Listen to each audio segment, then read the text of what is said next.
Hello बालक, कैसे हैं? उम्मीद करता हूँ आपने दोनों पार्ट्स को कवर कर लिया होगा। राइट। अभी हमने लास्ट क्लास में प्रोसेस देखा था, प्रोसेस को होल्ड किया था। अभी प्रोसेस देख लेते हैं और फिर हमारे को आगे के मेथड्स को कवर करना है। ठीक है, चलो स्टार्ट करते हैं बिना समय गवाए। Okay, start with the process. Process की अगर हम बात करें ना, तो कुछ नहीं करने का, हमारे को क्या करने का है, कन्वर्जन रूल मैंने आपको रिवाइज करा दिया। कन्वर्जन रूल पे ध्यान रखने का है। ठीक है, देखो एक बात तो क्लियर हो गया अब हमारा कि जो ग्रॉस वैल्यू एडिशन है, मेरा ग्रॉस वैल्यू एडेड है, that is equal to GDP MP. वो मेरा gross domestic product at market price के क्या है, बराबर है। राइट, एक ही बात है दोनों में। Now as far as GDP MP is concerned, अगर मैं जीडीपी एमपी को ग्रॉस को नेट करना चाहूं तो क्या करेंगे? तो आप कहते हो सर आप इसमें से डेप्रिसिएशन को माइनस कर दो। अगर आपने इसमें से डेप्रिसिएशन को माइनस कर दिया तो फिर आपको मिल जाएगा एनडीपी एमपी। मिल गया। अच्छा, अब मेरे को करना क्या है कि डी को भी एन बनाना है।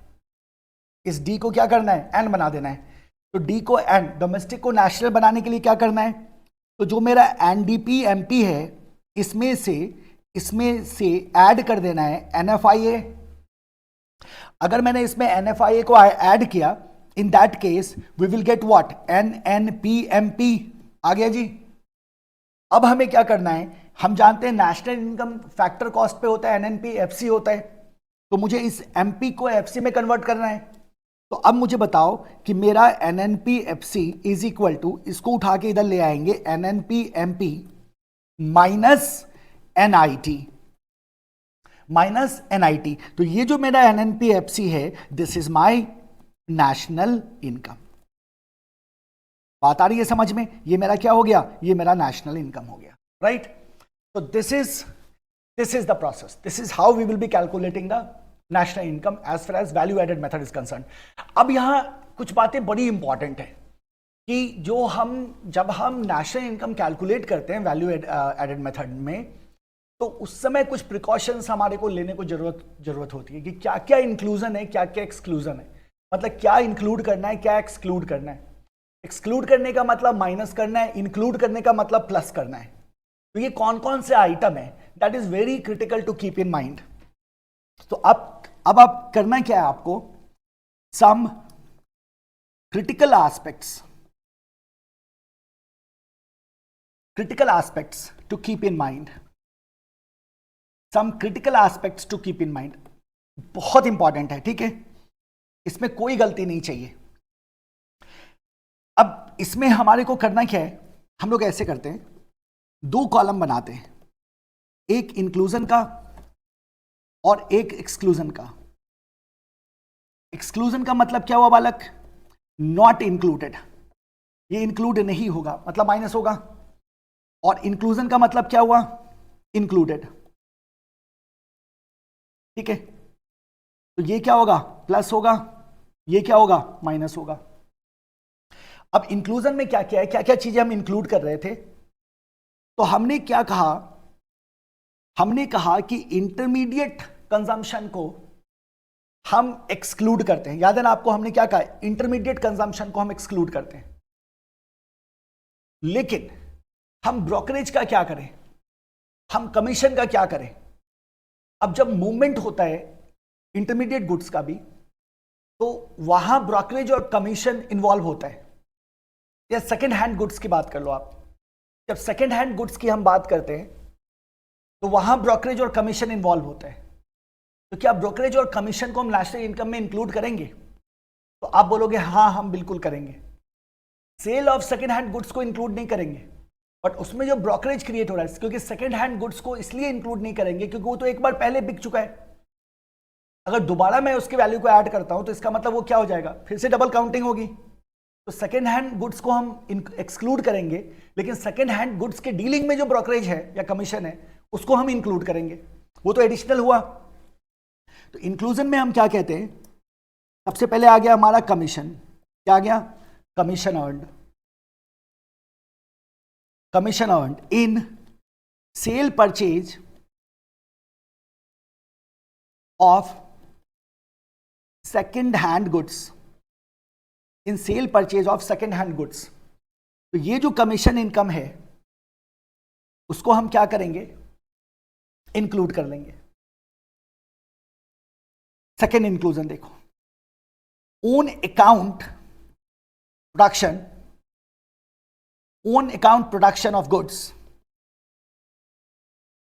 ऑफ द प्रोड्यूसिंग यूनिट, इसको इंक्लूड कर लेंगे। बहुत अच्छी तरह से इंक्लूजन एक्सक्लूजन को दिमाग में रखिएगा, इसमें गलतियां करोगे आपके कैलकुलेशंस गलत हो जाएंगे, ठीक है। Number 3, imputed rent, imputed rent on the owner occupied houses।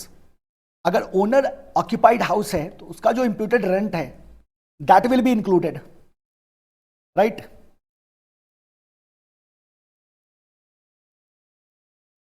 Fourth point में गवर्नमेंट सेक्टर को लेके आना है हमें, तो अब चल तो एक्सक्लूजन पे। वैल्यू ऑफ इंटरमीडिएट गुड्स, हमने क्या करना है, इसको एक्सक्लूड करना है। Number 2, value of second hand goods, sale और परचेज। तो हमने क्या कहा, सेकेंड हैंड गुड्स के सेल एंड परचेज को के वैल्यू को हम एक्सक्लूड करते हैं, बट कमीशन को हम इंक्लूड करते हैं। इंटरमीडिएट कंजम्पशन की जब हम बात कर रहे थे तो इंटरमीडिएट कंजम्पशन में हमने कहा था इंटरमीडिएट कंजम्पशन को हम एक्सक्लूड करते हैं। नंबर 3, तो जो हम कमीशन एंड ब्रोकरेज की बात करें या कमीशन की हम बात करें, that commission is on second hand goods. Number 3, services for self consumption. अब यहां एक सवाल आ सकता है कि सर्विसेज फॉर सेल्फ कंजम्पशन को हम क्यों नहीं इंक्लूड कर रहे, तो भाई इसका कोई लेखा जोखा नहीं हो सकता ना। सर्विसेज फॉर सेल्फ कंजम्पशन में तो बहुत सारी चीजें आ सकती हैं, right? So that won't be included, वो इंक्लूड नहीं होगा। अब एक बात को ध्यान में रखिएगा आप, that value added in government sector is equal to compensation of employees. Value added in government sector is equal to compensation employees. This is also very critical. So जब government sector value addition की बात करोगे, जब government sector value addition की बात करोगे तो उस कंडीशन में, क्योंकि सारे सेक्टर के वैल्यू एडिशन लेते हैं आप, तो गवर्नमेंट सेक्टर वैल्यू एडिशन में value added in government sector is equal to compensation of employees, है ना। तो यहां क्या करना है, कंपनसेशन ऑफ एम्प्लॉइज को हमें कंसीडर कर लेना है, that will be our value added in government sector, right. So these are the precautions, the critical aspect what you have to keep in mind, the inclusion and exclusion, right. ध्यान में रहेगा। कुछ questions करते हैं, कुछ question से आपको idea आएगा और भी ज्यादा, राइट। तो this is all about your value added method. We are done here.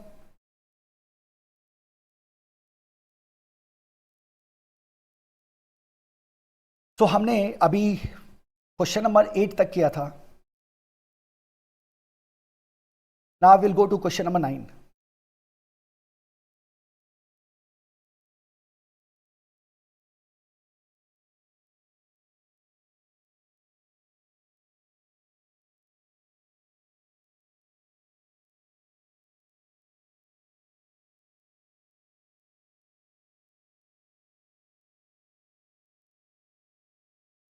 Question number 8 तक हमने किया था, measurement of national income start किया हमने, वैल्यू एडेड मेथड को देखा, इसके कन्वर्जन को सीखा हमने। इसके बाद हमारे पास 2 मेथड और हैं लेकिन हमने पहले वैल्यू एडेड को पढ़ा था, तो वैल्यू एडेड के न्यूमेरिकल को हम सॉल्व करेंगे, ठीक है। चलो, इलस्ट्रेशन नंबर 9, अब ध्यान से समझना। ये कह रहा है calculate the national income by value added method with the help of the following data, right. So value added method को हमें यूज करना है और नेशनल इनकम को कैलकुलेट करना है। प्रोसेस हम जानते हैं, वैल्यू एडेड मेथड में पहले हम ग्रॉस वैल्यू एडेड निकाल लेते हैं मार्केट प्राइस पे, एंड ये जो ग्रॉस वैल्यू एडेड होता है ये मेरा जीडीपी एमपी होता है, और फिर इस जीडीपी एमपी को हम कन्वर्ट कर लेते हैं एनएनपीएफसी, दैट व्हाट वी डू।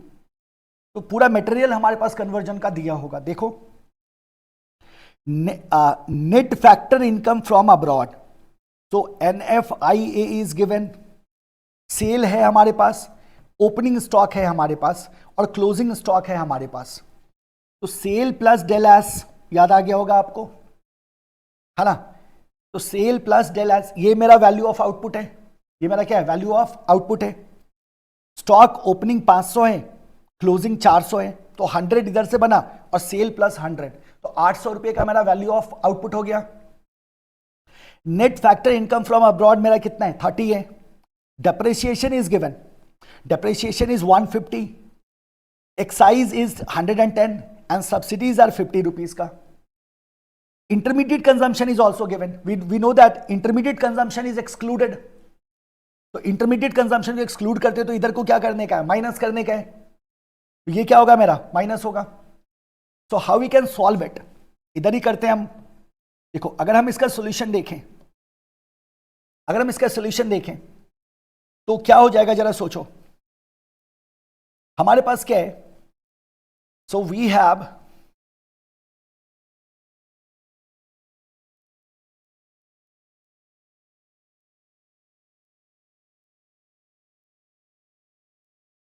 सीधा आ जाते हैं, gross value added at market price is equal to, तो यहां था वैल्यू ऑफ आउटपुट, ऐसे लिखूं मैं, चलेगा, minus value of input,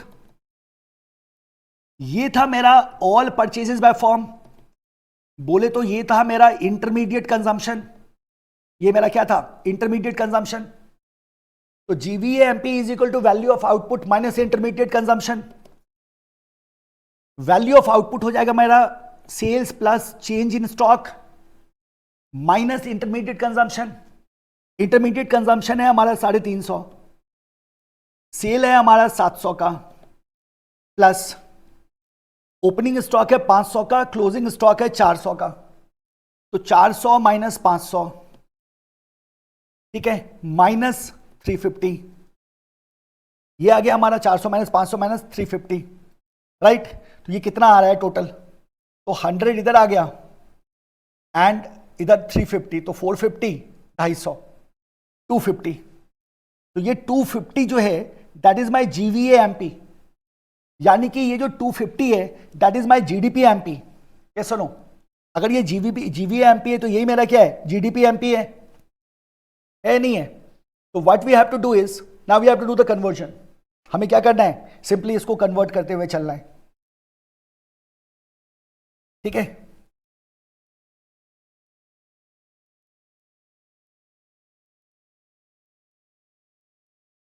done, तो चलिए NNPFC is equal to GDPMP या GVAMP, right. Net gross national domestic का पंगा है, माइनस एनएफआईए, ठीक है, माइनस एनएफआईए नहीं होगा, प्लस एनएफआईए, माइनस क्या होगा, डेप्रिसिएशन। यहां हमें डेप्रिसिएशन को क्या करना होगा, माइनस करना होगा, राइट। अब आ जाओ माइनस एनआईटी फैक्टर कॉस्ट वाला, तो जीडीपीएमपी plus NFIA minus depreciation plus NIT, ठीक है, समझ गए। मैं एक ही फॉर्मूला मैंने लिख दिया, बारी बारी से क्या कन्वर्ट करना, इज इक्वल टू मेरा जीडीपीएमपी कितना है, जीवीएमपी है 250 प्लस एनएफआईए जो है मेरा दैट इज 30, तो ये आ गया 30, राइट, माइनस डेप्रिसिएशन कहां है, डेप्रिसिएशन है हमारा 150, तो ये आ गया 150 minus net indirect taxes. Net indirect taxes में हमारे पास टैक्स है 110 का और सब्सिडीज है 50 का, तो ये हो जाएगा 110 minus 50। So in that case we have 280 minus, ये हो गया 60 और ये हो गया 150, तो 210 इज इक्वल टू व्हाट, 70। तो 70 इज आवर आंसर। ये मेरा क्या हो गया, एनएनपीएफसी। तो अपन क्या बोलेंगे, NNPFC is equal to 70 crore and this is our answer. Now see how simple it is. So what we have to find out is the gross value added. Once we have the gross value added, then we can simply convert it. क्योंकि ये मेरा GDP MP है, तो हम आप बारी बारी से कन्वर्ट करो या एक ही फॉर्मूला लगा दो, एक बार ही लगा दो ना. आप एक बार ही डेप्रिसिएशन को भी ट्रीट कर लो, NFI को भी ट्रीट कर लो, NIT को भी ट्रीट कर लो, तो आपको ऑटोमेटिकली क्या मिल जाएगा, NNPFC मिल जाएगा. सो this is your national income in this case. इतना है आंसर 70.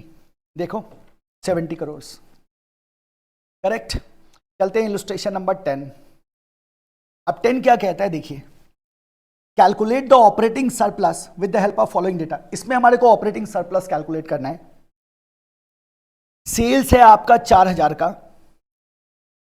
कंपनसेशन ऑफ एम्प्लॉइज है 800 का, इंटरमीडिएट कंजम्पशन है 600 का, रेंट है 400 का, इंटरेस्ट है 300 का, नेट इनडायरेक्ट टैक्सेस है आपके पास 500 का, कंजम्पशन ऑफ फिक्स्ड कैपिटल है आपका 200 का, और मिक्स्ड इनकम है आपका कितने का, 400 का.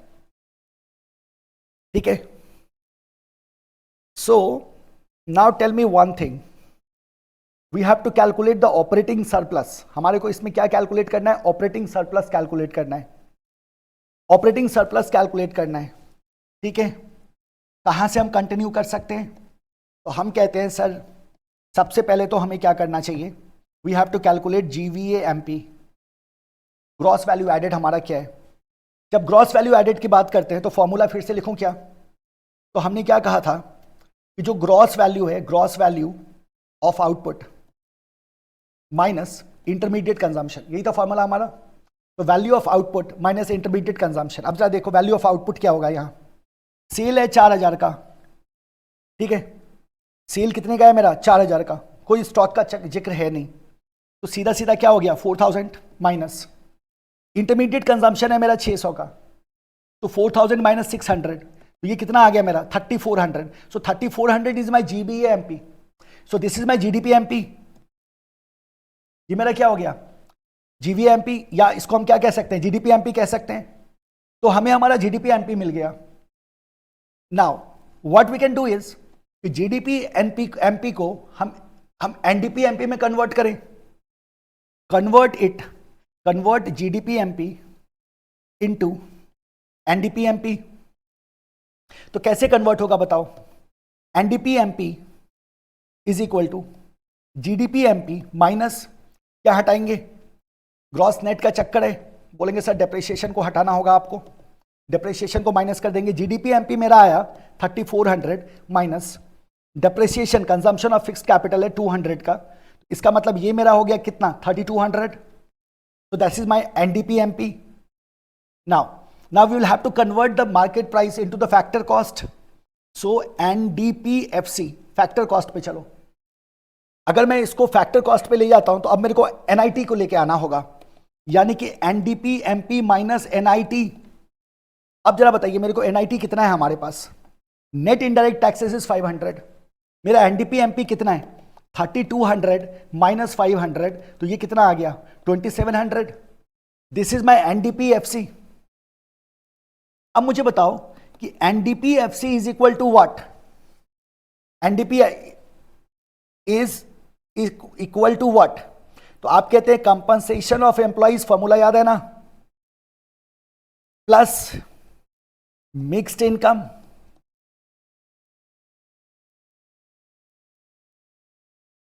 Plus mixed income plus operating surplus plus operating surplus होगा ना. तो इसका मतलब क्या हो गया, मेरा NDP-FC कितना आया 2700. 2700 इज इक्वल टू कंपनसेशन कितना है, कंपनसेशन ऑफ एम्प्लॉइज है 800 प्लस मिक्स्ड इनकम कितना है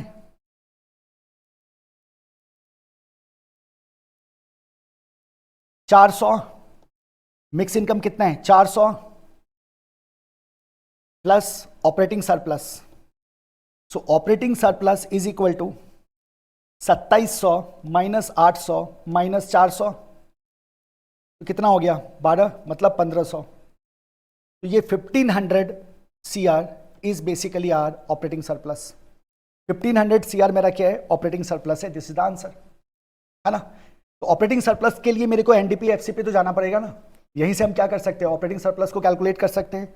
तो आंसर इज 1500 करोड़। तो that is our answer, right. तो this is your question number 10। अब चलो क्वेश्चन नंबर 11 पे। क्वेश्चन नंबर 11 को देखिए क्या कह रहा है। Calculate the national income by value added method. Value added method को यूज करना है हमें, यानी कि फिर से हम कहां जाएंगे, जीवीएमपी पे। Value of output in primary sector is 2000, intermediate consumption of primary sector is 200। Now see this, primary sector का वैल्यू ऑफ आउटपुट दिया है और इंटरमीडिएट कंजम्पशन दिया है। अब मैंने आपसे कहा था value added by one, firm 1 plus value added by firm 2 या वैल्यू एडेड बाय फॉर्म 3। आप ऐसे सोचो, value added by sector 1 the primary sector, value added by the primary sector, value added by the second में है हमारे पास secondary sector, and value added by the tertiary sector. तो primary, secondary and tertiary, 3 sector का value addition given है।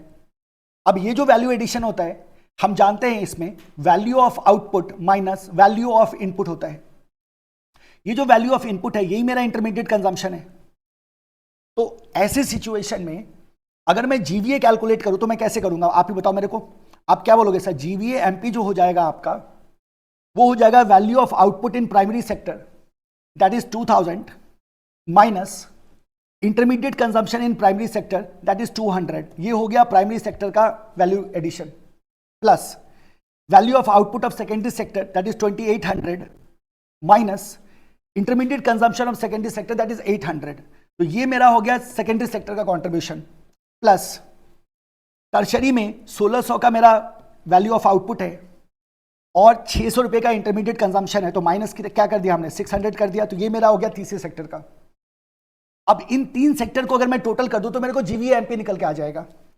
तो मेरा GVMP कितना हो गया, देखो 1800 और 2000, 3800, यानी कि ये आ गया मेरा 4800। तो this 4800 is basically my GVMP आ गया। This is in crores.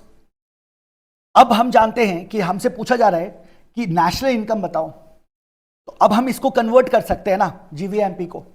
हम जानते हैं कि नेशनल इनकम होता है मेरा एनएनपीएफसी, और एनएनपीएफसी की अगर मैं बात करूं तो मेरा क्या हो गया, जीवीएमपी हो गया, प्लस अभी अभी हमने किया था एनएफआईए को प्लस करेंगे, माइनस कर देंगे एनआईटी को, माइनस कर देंगे डेप्रिसिएशन को। तो मेरा जीवीएमपी कितना है, जीवीएमपी बोले या जीडीपीएमपी बोले बात एक ही है। तो we have 4800 crore plus net factor income from abroad is -30। तो दैट इज माय -30, है ना, -30।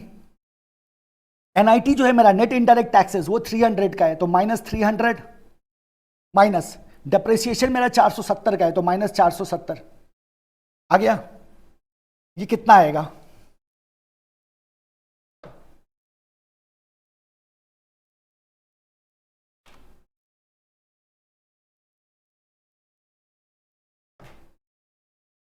इधर 4000 करोड़, 4000 करोड़। तो ये हमारा क्या हो जाएगा, आंसर हो जाएगा। 4000 करोड़ हमारा क्या हो जाएगा, आंसर हो जाएगा। तो क्या फॉर्मूला बना आपका, आप कहते हैं सर वही है, वैल्यू एडिशन में देखना है value of output minus value of input. ये मेरा वैल्यू एडिशन होता है, सेक्टर का हो या फॉर्म का हो, मेरे को ऐसे ही काम करना है और फटाफट आप क्या कर सकते हैं, नेशनल इनकम को कैलकुलेट कर सकते हो। This was your question number 11। Now let's go to the question number 12। कितना आया है देखो, 4000 करोड़, है ना। क्वेश्चन नंबर 12 क्या कहता है, calculate the net value added by factor cost, net value added by factor cost from the following data. So we have to calculate the net value added by the factor cost. Purchase of material is 85, sales is 450, depreciation is 30, opening stock is 40, closing stock is 30. तो ये मेरा del S दे देगा और ये मेरा क्या दे देगा, S हो गया। And excise tax is 45, intermediate consumption is 200, and subsidies are 15. And what we have to calculate is the net value added by factor cost, है ना। So net value added by factor cost. तो बताओ फिर से हमारा क्या होगा, solution कहां से स्टार्ट करेंगे, जीवीएमपी, और हम जानते हैं जीवीएमपी क्या होता है, सेल्स प्लस डेल एस। ये मेरा क्या है, ये मेरा वैल्यू ऑफ आउटपुट, ये मेरा क्या है, value of output minus intermediate consumption. अच्छा तो क्या होगा ये, कैसे कर पा रहे, सेल्स कितने का है मेरा 450, चेंज इन स्टॉक 30 माइनस 40 होगा ना, 30 माइनस 40 होगा, क्लोजिंग माइनस ओपनिंग मैंने, और फिर इंटरमीडिएट कंजम्पशन को माइनस करना है। तो अब ये मेरा हो जाएगा 210 माइनस 450, तो ये मेरा हो जाएगा 240, ये मेरा क्या हो जाएगा 240 है ना। सो 240 इज माई जीवीएमपी, क्या मिल गया मेरे को, जीवीएमपी मिल गया। अब इसको मैं क्या करूंगा, नेट मेरे से पूछ रहा है तो मेरे को लेके जाना होगा नेट पे, एंड ग्रॉस को नेट पे ले जाने के लिए हम क्या करते हैं, तो हमने कहा सर जो आपका जीवीएमपी है इसमें से आपको डेप्रिसिएशन को हटाना होगा। क्या डेप्रिसिएशन गिवन है, तो हम कहते हैं हाँ गिवन है, 240 मेरा जीवीएमपी है और डेप्रिसिएशन कितना है मेरा, डेप्रिसिएशन 30 का है ना, डेप्रिसिएशन कितने का है 30 का है। तो इसका मतलब ये क्या हो गया मेरा 210 करोड़, राइट। लेकिन क्या मेरे को आंसर मिला, नहीं, ये मेरा मार्केट प्राइस पे है, क्वेश्चन मुझे को क्या बोल रहा है फैक्टर कॉस्ट पे, तो मुझे मार्केट प्राइस को फैक्टर कॉस्ट में क्या करना होगा, कन्वर्ट करना होगा, यानी कि मेरे को एनवीएएफसी निकालना होगा। और हम जानते हैं कि जब हम मार्केट प्राइस को फैक्टर कॉस्ट में कन्वर्ट करते हैं तो एनआईटी से ट्रीट करते हैं। तो जो मेरा एनवीएएमपी था इसमें से मेरे को एनआईटी को क्या करना होगा, माइनस करना होगा, इज इक्वल टू एनवीएएमपी मेरा कितना है 210, और जो मेरा नेट टैक्स है 45 का और सब्सिडी है 15 का, तो 45 माइनस 15 कितना हो गया 30, तो 210 माइनस 30 है ना, तो 210 माइनस 30 कितना हो गया 180 है ना। तो ये 180 crore that is our what answer, देखो 180 करोड़ इज आर आंसर, तो 180 करोड़ इज आर आंसर, ये हमारा क्या हो जाएगा आंसर हो जाएगा, राइट है ना। जल्दी काम शैतान का, देखा ना जल्दी काम कर रहे थे तो उल्टा कर दिया, क्या होता है क्लोजिंग माइनस ओपनिंग होता है ना हमेशा, right. So this is it, ये हमारा क्या निकल के आ गया जो हमसे पूछा जा रहा था, हमसे पूछा जाता है net value added by factor cost, तो हमारे को पहले एमपी निकला, एमपी को हमने क्या किया एफसी में कन्वर्ट कर दिया। So this is your value added method है ना, ये आपका क्या हो गया वैल्यू एडेड मेथड हो गया। क्वेश्चन नंबर 13, क्वेश्चन नंबर 13 अभी नहीं करेंगे क्योंकि इसमें एक्सपेंडिचर मेथड बोल रहा है, ठीक है। तो अभी हमारा ये पहला मेथड था जिसको हमने कहा था वैल्यू एडेड मेथड, जहां हमने कहा था फॉर्म्स या हम सेक्टर की बात करते हैं तो what we have to do is we have to calculate the total value addition, then we get something called as GVA gross value added at market price, और फिर accordingly we can convert it into anything, जो भी पूछेगा हम accordingly convert कर सकते हैं, चाहे वो नेशनल इनकम पूछे या कुछ भी पूछे। इक्वेशंस को याद रखना है because certain things they will ask you to calculate, जैसे कभी कभी वो डेप्रिसिएशन निकालने को बोल देंगे आपको। एक क्वेश्चन आपने सॉल्व किया था जिसमें ऑपरेटिंग सरप्लस आपको निकालना था, likewise they can ask anything, मान लो बोलेगा मिक्स इनकम निकाल के दिखाओ, तो इक्वेशंस हमारे दिमाग में रहने चाहिए, तो अकॉर्डिंगली हम क्या कर पाएंगे कैलकुलेशंस को कर पाएंगे, राइट। तो चलते हैं हम आगे और will start with the second method. जो सेकंड मेथड है हमारा वो है income method, right. First method क्या था value added method, second method is income method. तो चलते हैं इनकम मेथड पे, now we will go for the income method. तो हमारा दूसरा जो मेथड है second method we have to do is income method. So income method को अगर मैं यूज करूं नेशनल इनकम कैलकुलेट करने के लिए तो हमारे को क्या करना होगा, right. So this is what we have to learn here, the second method and that is income method. पहला मेथड हम कंप्लीट कर चुके हैं 100%, that is the value added method, उसको हमने देखा था। The second method we have is the income method, है ना। अब जरा ध्यान देना इस पे कि अगर हम इनकम मेथड की बात कर रहे हैं तो सबसे पहली बात कि हम इनकम मेथड के थ्रू क्या कैलकुलेट करना चाह रहे हैं भाई, तो आप कहते हो सर हमारा जो कंप्यूटेशन होता है दैट इज नेशनल इनकम, है ना। एनआई बोलो एनवाई बोलो, तो नेशनल इनकम की हम यहां बात कर रहे हैं। इनकम मेथड का मतलब क्या है यहां आपको पक्का याद होगा, डेफिनेटली याद होगा आपको कि we are talking about the factor income. तो फैक्टर और प्रोडक्शन का जो फैक्टर पेमेंट फैक्टर इनकम का कॉन्सेप्ट हमने सीखा था, तो here we are talking about the factor income, right. और चूंकि आप फैक्टर इनकम की बात कर रहे हैं तो factor income will be created when there is factor payment, तो जाहिर सी बात है फैक्टर पेमेंट होगा, है ना। फैक्टर पेमेंट होगा, this payment will be made by the firm to the households, so factor payment होगा। तो this method that is why is also called as factor payment method. आप क्या बोलोगे, income method is also called as factor payment method, right. अब दूसरी बात सोचो कि जब फैक्टर पेमेंट हो रहा है इसका मतलब क्या हो रहा है, डिस्ट्रीब्यूशन हो रहा है, इसका मतलब हो रहा है डिस्ट्रीब्यूशन। तो पहला था प्रोडक्शन, दूसरा था डिस्ट्रीब्यूशन और तीसरा था डिस्पोजल। तो डिस्ट्रीब्यूशन हो रहा है, तो अगर इसको डिस्ट्रीब्यूशन हो रहा है तो इसको हम एक और नाम से बुलाते हैं, इसको कहते हैं distributed share method. Distributed share method, इस तरह से हम इसको तीनों नाम से बुला सकते हैं। इनकम मेथड बोल दो आप, फैक्टर पेमेंट मेथड बोल दो आप, या डिस्ट्रीब्यूटेड शेयर मेथड बोल दो आप। तीनों का मतलब क्या है, हमारा इनकम मेथड से ही है। और जब हम इनकम मेथड की बात कर रहे हैं तो we are talking about factor income. अब ये तो हम बहुत अच्छी तरह से जानते हैं भाई फैक्टर इनकम क्या होता है ना। ये तो हम बहुत अच्छी तरह से जानते हैं कि फैक्टर इनकम क्या होता है। तो आप क्या कहते हैं कि factors are paid, factors are paid, factors are paid. तो फैक्टर्स को क्या पे किया जाता है, तो आप कहते हैं factors are paid factor income for services rendered, for services rendered. तो factors are paid factor income, factors are paid what, factor income. अब हम जानते हैं इस बात को कि ये जो फैक्टर इनकम है हाउस होल्ड का, ये कहां से आया। तो हमने कहा सर ये factor income is basically result of factor payment. एक ही बात है भाई, right. Factor payment for what, फटाफट सोचते चलो। देखो कुछ ऐसा नहीं है कि जो आप बहुत कुछ आप ऑलरेडी जान रहे हैं, बस हमारे को जब कंपोनेंट की बात करेंगे तो there we have to be very cautious.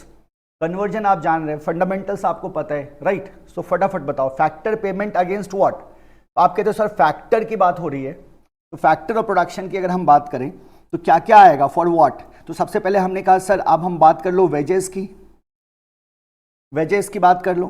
तो वेजेस एंड सैलरीज, तो पहला आइटम आ गया मेरा वेजेस एंड सैलरीज। इसके ये पेमेंट हुआ, इसको एम्प्लॉय कंपनसेशन कहा था हमने। एक तो हो गया मेरा फैक्टर पेमेंट में employ compensation. Then we have the rent for land वगैरह, and we have the interest for capital, and we have profit. तो रेंट, इंटरेस्ट एंड प्रॉफिट आ गया, ये भी मेरा क्या है, फैक्टर पेमेंट है। अब मुझे लगे हाथ एक बात बता दो आप कि रेंट, इंटरेस्ट एंड प्रॉफिट, इसको कलेक्टिवली आपने क्या बुलाया, क्या बुलाया इसको कलेक्टिवली आपने। तो डेफिनेटली आपने जवाब दिया होगा, इसको आप क्या बुलाते हो, ऑपरेटिंग सरप्लस। तो ये मेरा क्या हो गया, ये मेरा हो गया operating surplus. So wages and salaries ले लिया, रेंट, इंटरेस्ट एंड प्रॉफिट ले लिया। फिर हमने कहा था कि बहुत सारे इनकम ऐसे होते हैं जो मिक्स टाइप के होते हैं, सेल्फ एम्प्लॉयड के। तो आ गया मेरा क्या, मिक्स्ड इनकम, है ना। मिक्स्ड इनकम किस केस में, तो हमने कहा सर ये मिक्स्ड इनकम किसका होता है, तो हमने यहां मेंशन किया क्या, सेल्फ एम्प्लॉयड का, है ना, लॉयर्स, ये चार्टर्ड सॉरी टीचर्स वगैरह। So we have mixed income as well. अब जरा गौर करो, these are the factor payment. ये क्या है हमारा, ये हमारा फैक्टर पेमेंट है, और यही जो फैक्टर पेमेंट है वही मेरा फैक्टर इनकम है। जो पेमेंट हुआ वही तो इनकम हुआ। तो अब जरा गौर करिए कि अगर मैं इनकम मेथड की बात करूं तो मुझे इसका टोटल करना होगा, यस और नो। अगर मैंने इसका टोटल कर दिया, वेजेस एंड सैलरीज का, rent, interest, profit, mixed income का, तो जो वैल्यू आएगा मेरा वही तो मेरा फैक्टर इनकम होगा। और उसी आधार पे we will be able to calculate what, national income, yes और नो। हम क्या कर सकते हैं, उसी के आधार पर नेशनल इनकम कैलकुलेट कर सकते हैं। इसका मतलब क्या हुआ, in the case of income method these are our components. ये हमारे क्या हो गए, कंपोनेंट्स हो गए, और इन्हीं कंपोनेंट्स पे हमें क्या करना है, कंसंट्रेट करके रखना है, और इसी के आधार पे हम अपना नेशनल इनकम को इजीली कैलकुलेट कर सकते हैं। तो जरा सोचो आप, हम ऐसा करते हैं कि ये सब हमारे कंपोनेंट्स हैं, ये सब हमारा कंपोनेंट्स है। So if we get total of all these components, अगर हमने इन सारे कंपोनेंट्स का टोटल लिया, देन वी गेट, मुझे बताओ तो फिर क्या आएगा। अगर मैंने इन सारे कंपोनेंट का टोटल लिया तो फिर क्या आएगा। अब तो आप मुझे आंसर कर सकते हो, आप उस स्टेज पे जा चुके हो। अगर मैंने wages and salary, rent, interest and profit and mixed income, इन सबको अगर मैंने टोटल किया तो उस कंडीशन में हमारे पास क्या आएगा। तो आप क्या बोलोगे कि सर ये हो जाएगा आपका नेट डोमेस्टिक प्रोडक्ट, लेकिन किस पे, फैक्टर कॉस्ट पे। तो ये मेरा देगा एनडीपीएफसी, यस और नो, ये मेरा क्या दे देगा, एनडीपीएफसी, क्या क्या, wages and salaries, rent interest and profit and mixed income. इसको अगर मैंने टोटल किया तो उस केस में we will gate NDPFC. Okay, हमें कैलकुलेट क्या करना होता है, हमें कैलकुलेट करना होता है नेशनल इनकम, हमें कैलकुलेट करना होता है नेशनल इनकम। नेशनल इनकम का मतलब क्या हुआ, एनएनपीएफसी, राइट। सो अगर मुझे इसका टोटल, ये टोटल मेरे को एनडीपीएफसी दे रहा है, तो एनडीपीएफसी को अगर मुझे कन्वर्ट करना हो किस में, एनएनपीएफसी में, तो ये तो एन नेट और नेट प्रोडक्ट तो सब में रहता है, इधर डोमेस्टिक है इधर नेशनल है, तो डोमेस्टिक और नेशनल में डिफरेंस किस चीज का भाई, एनएफआईए का, क्या से डिफरेंस, तो बताओ मेरे को क्या फॉर्मूला बन जाएगा आपका, एनएनपीएफसी इज इक्वल टू एनडीपीएफसी, ठीक है, एनडीपीएफसी, और क्या करना है हमारे को, इसमें ऐड कर देना है प्लस एनएफआईए, प्लस एनएफआईए, तो ये मेरा हो गया NNPFC, right. So this is how we can calculate national income in case of what, in case of what, in case of income method. Now see how simple it is. तो इसमें problem नहीं है, component थोड़े कम ही है, इसमें problem नहीं है। Problem आती है कहाँ, तो हम कहते हैं प्रॉब्लम आती है कि कुछ इंक्लूजन एक्सक्लूजन जो है, प्रिकॉशंस जो हमें लेने होते हैं, वहां जाके हमारे को थोड़ा सा अलर्ट रहना होगा, otherwise it is very simple. So these are the components, wages and salaries, rent interest and profit and mixed income, जिनका अगर हमने टोटल किया then we get NDPFC, net domestic product मिल जाता है हमें, और उसी नेट डोमेस्टिक प्रोडक्ट को हम एनएनपीएफसी में इजीली कन्वर्ट कर सकते हैं by treating with NFIA, right. तो this is your income method. अब जरा गौर करो कितने कंपोनेंट्स हैं हमारे पास। Now see the components. अब इसको अलग से हम एक बार डील कर लेते हैं, एक बार बात कर लेते हैं इसके बारे में, क्योंकि यही तो क्रूशियल है। अभी आप जब न्यूमेरिकल करोगे तो यही आपको क्या दिखेगा, यही क्रूशियल दिखेगा। नाउ सी द कंपोनेंट्स, क्या क्या कंपोनेंट्स हैं हमारे पास। तो हमने कहा सबसे पहला कंपोनेंट है सर हमारे पास compensation of employees, compensation of employees, है ना। जब कंपनसेशन ऑफ एम्प्लॉइज की हम बात करते हैं तो क्या क्या कंपनसेशन हमारे पास होते हैं। तो सबसे पहले आपने कहा कि सर जो अभी हमने नोशनल लिया था वेजेस एंड सैलरीज को, तो here we have wages and salaries, है ना। व्हाट इज अदर थिंग्स, अब याद करो आप, हमने कहा था कि ट्रांसफर पेमेंट तो इंक्लूड नहीं होता, बट आपने एक सीखा था कि इनकम जो हमने रिसीव किया लेकिन हमने अर्न नहीं किया था, जैसे ओल्ड एज पेंशन था, तो ओल्ड एज पेंशन को तो हम इंक्लूड नहीं करते, लेकिन क्या हम पेंशन को इंक्लूड करेंगे, जो रेगुलर पेंशन होता है आफ्टर रिटायरमेंट, वो तो हमें करना होगा, वो कंपनसेशन ऑफ एम्प्लॉय में क्या होगा, इंक्लूड होगा। तो वेजेस एंड सैलरीज के अलावा हम क्या कह सकते हैं, पेंशन ऑन रिटायरमेंट, याद रखना है। हम बात कर रहे हैं किसकी, पेंशन ऑन रिटायरमेंट की, हम उस अर्निंग की बात नहीं कर रहे हैं जो आपने अर्न नहीं किया है, तो हम कहते हैं income received but not earned, हम उसकी बात नहीं कर रहे हैं। We are talking about pension on what, retirement. और क्या हो सकता है, तो सोशल सिक्योरिटी के लिए जो कंट्रीब्यूशन होता है एम्प्लॉयर्स का, दैट विल बी इंक्लूडेड। तो employer contribution towards social security, employees contribution towards social security, that will be included।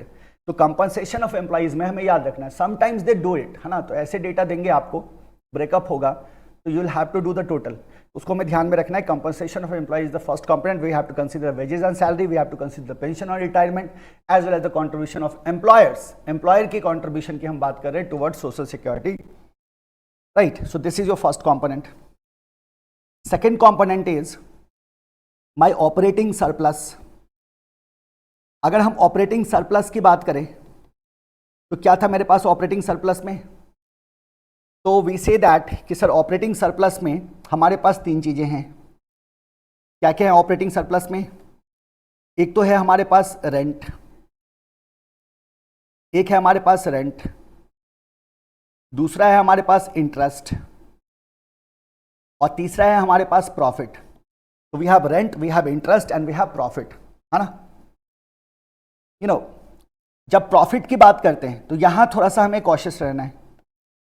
जैसे जो हमने प्रॉफिट की बात करी, तो क्या इसमें तो एक तो हमारा ये वाला पोर्शन आ गया प्रॉफिट पे टैक्स, सो कॉर्पोरेट टैक्स।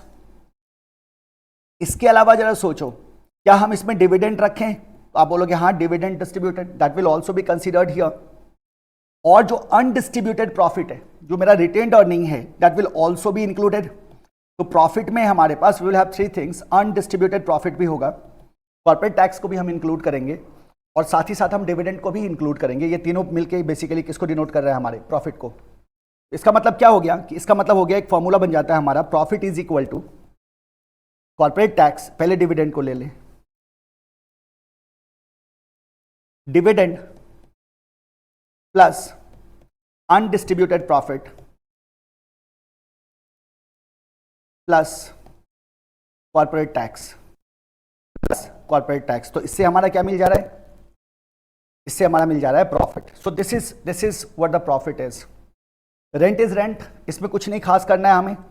इंटरेस्ट को लेके हमें थोड़ा सा एक यहां हम एक बात को हम ध्यान में रखेंगे, यहां स्टार कर लेना और नोट कर लेना, interest paid by government on public deposit, interest on consumption loan,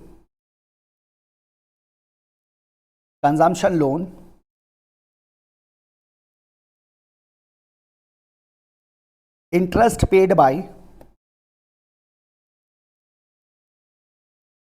all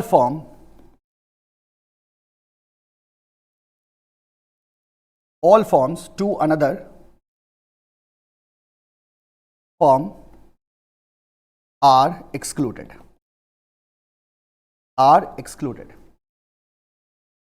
So what we say कि गवर्नमेंट ने अगर पब्लिक डिपॉजिट पे इंटरेस्ट पे किया है, कंजम्पशन लोन पे जो इंटरेस्ट पे किया जा रहा है, interest paid by firms to firm, जो एक फर्म दूसरे फर्म को इंटरेस्ट पे कर रही है, इसको हम इंटरेस्ट में इंक्लूड नहीं करते। तो देखो आपके पास तीन चीजें हैं, you have the rent, you have the interest and you have the profit. और आपने क्या कहा कि कोई भी इंटरेस्ट अगर गवर्नमेंट पब्लिक डिपॉजिट पे कर रही है, या कंज्यूमर लोन पे अगर किसी तरह का इंटरेस्ट पे हो रहा है, या फिर कोई एक फर्म दूसरे फर्म को इंटरेस्ट पे कर रहा है, दैट विल बी एक्सक्लूडेड, है ना। जब प्रॉफिट की बात करी आपने, तो हमने कहा था डिविडेंड को भी रखेंगे, अनडिस्ट्रीब्यूटेड प्रॉफिट को भी रखेंगे, और साथ ही साथ हम कॉर्पोरेट टैक्स को भी रखेंगे। ये हमारा बन जाएगा profit. So compensation and operating surplus आ गया। तीसरा जो कंपोनेंट है हमारा, third component is mixed income. So हम कहते हैं mixed income is mixed income, पहले भी हम इसके बारे में बात कर चुके हैं, यहां हमें कुछ खास करने की आवश्यकता नहीं है। मिक्स्ड इनकम क्यों होता है वो आप जानते हो ऑलरेडी, दिक्कत हो तो बताइएगा, right. So this is your method. Process बहुत ही सिंपल है। प्रोसेस को यहां हमने देखा था कि ये हमारा प्रोसेस होगा। प्रोसेस बहुत ही सिंपल है। ये जो हमारे तीनों कंपोनेंट हैं, compensation of employees, operating surplus और मिक्स्ड इनकम, अगर मैं इसको टोटल कर देता हूं, then we will get the NDPFC. Once we have the NDPFC, then we can easily convert it into NNPFC by treating with NFIA, right? So this is your income method, जहाँ factor income के हम total को basically देखते हैं। तो summation है ये factor income का, और that will give us the national income, right. So this is your income method. अब लाइक अदर मेथड्स, यहां भी हमें क्या करना है, we have to have some questions. यहां भी हमें क्या करना है, कुछ क्वेश्चंस रखने हैं। क्वेश्चंस रखने का मतलब है कि कुछ एस्पेक्ट हमें बिल्कुल दिमाग में रखना है कि क्या क्या इंक्लूजन है और क्या क्या एक्सक्लूजन है। इस पे खास ध्यान रखिएगा आप लोग जब न्यूमेरिकल प्रैक्टिस करते हैं, साथ ही साथ जब आप कॉन्सेप्ट रिवीजन करते हैं, तो इस पे क्या करना है, ध्यान में रखना है हमें। तो क्या क्या इंक्लूजन है, क्या क्या एक्सक्लूजन है इन दिस केस। आज और नंबर पहला, इंक्लूजन में देखो, आपको याद होगा कि हमने सीखा था कि अगर मैं कमीशन की बात करूं, अगर कमीशन पे हुआ है या ब्रोकरेज है टू एजेंट, तो उसको हमने इंक्लूड किया था, याद है आप लोगों को।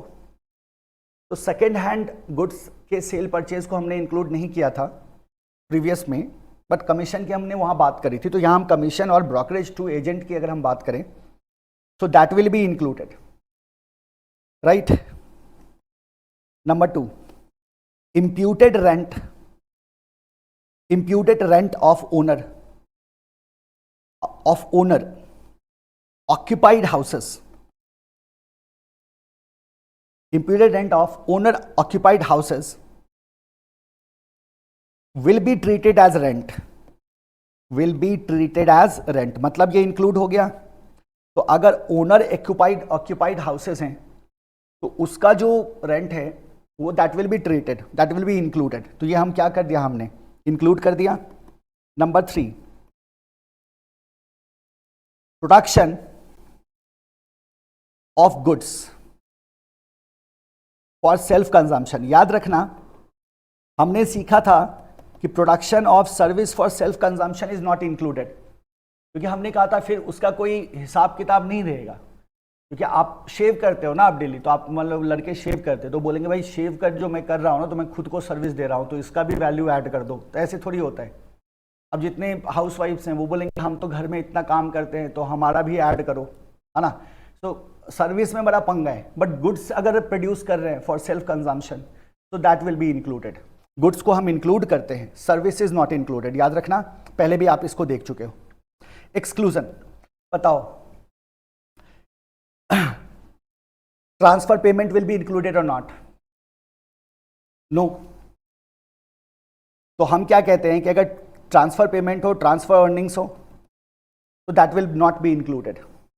एग्जाम्पल आपको याद होगा ट्रांसफर पेमेंट का, जैसे हमने कहा था एम्प्लॉयमेंट अलाउंसेस की हम बात कर रहे थे, ओल्ड एज पेंशंस की बात कर रहे थे, तो हमने कहा था these are not generated out of some productive activity, so that won't be included. Income from illegal activity, तो illegal activity से इनकम है, unreported output, है ना, so that won't be considered. Income from illegal activities, unreported output, that won't be considered, that will be excluded. ठीक है। अब lotteries वगैरह अगर से जो इनकम है that won't be included. Lotteries को आप क्या करोगे, बाहर कर दोगे। इसको कहते हैं विंडफॉल। एकदम से कहीं कुछ आपको क्या हो गया, लॉटरी लग गई, तो this is windfall gains and that won't be considered. Number 4, exclusion में आप कैपिटल गेन्स को भी एक्सक्लूड करोगे, तो capital gains are also excluded. अगर पास्ट सेविंग से पेमेंट है, payment out of past savings, that will also be excluded. That will also be excluded. और सेकेंड हैंड को लिख दो, income from sale of second hand goods, that will also be excluded. तो ये precautions है हमारे पास, खास करके हमें ध्यान में रखना है। एक बार अच्छी तरह से पढ़ना है और फिर जब अभी न्यूमेरिकल सॉल्व करेंगे तो उसमें आपको ये सारे एडजस्टमेंट दिखाएंगे, आप आसानी से क्या कर पाओगे, उसको डील कर पाओगे। तो बालक this was your income method. ये कौन सा मेथड है हमारा, इनकम मेथड है। हमें करना क्या है, फैक्टर इनकम का समेशन कर देना है, राइट। तो जैसे ही हमने फैक्टर इनकम का समेशन किया, we get NDPFC and then we can easily convert that into NNPFC, है ना। तो ये बड़ा सिंपल सा प्रोसेस है इनकम मेथड का, जो हमें याद रखना है कि इनकम मेथड में फैक्टर इनकम को जब हमने सम किया, वी गेट NDPFC और फिर NDPFC को NFI से ट्रीट करके हम उसको नेशनल इनकम में इजीली कन्वर्ट कर सकते हैं। This is your income method. Inclusion and exclusion आपने देख लिया, क्या इंक्लूड करना है, क्या एक्सक्लूड करना है। मेरे ख्याल से अब धीरे धीरे वेल वर्स्ड हो रहे होंगे आप। कुछ बहुत ही कॉमन सेंस वाली चीज़ें हैं जो आप आसानी से डील कर सकते हैं, कुछ चीज़ें हैं जो आपको याद रखनी पड़ेंगी, है ना। तो क्वेश्चंस को नाम ही है इसका क्वेश्चंस, तो you have to be very careful here, right. तो चलिए हम आगे बढ़ते हैं।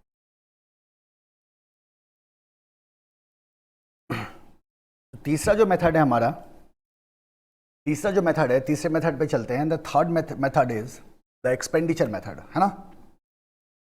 इसको फटाफट करते हैं, इसको करते ही हमारा चैप्टर खत्म हो जाएगा। उसके बाद मामूली थियरी है ना। क्वेश्चन आंसर के फॉर्मेट में मैंने आपको नोट्स दे रखा है, उसी से काम चलेगा।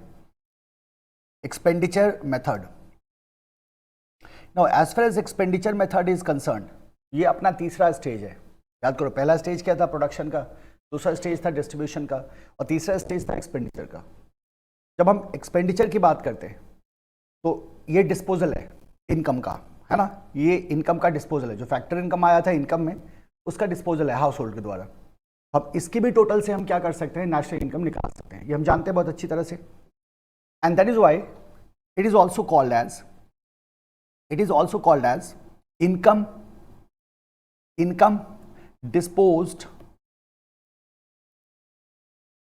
या डिस्पोजल मेथड। इसको हम इनकम डिस्पोजल मेथड भी कह सकते हैं, इनकम डिस्पोजल मेथड भी कह सकते हैं इसको हम, बिकॉज एक्सपेंडिचर का मतलब यहां किस चीज से है, इनकम डिस्पोजल से है। तो इसमें हम कैसे कैलकुलेट करेंगे एंड व्हाट इट इज, तो आप कहते हैं कि national income is computed as the aggregate final expenditure. Aggregate का मतलब total, aggregate final expenditure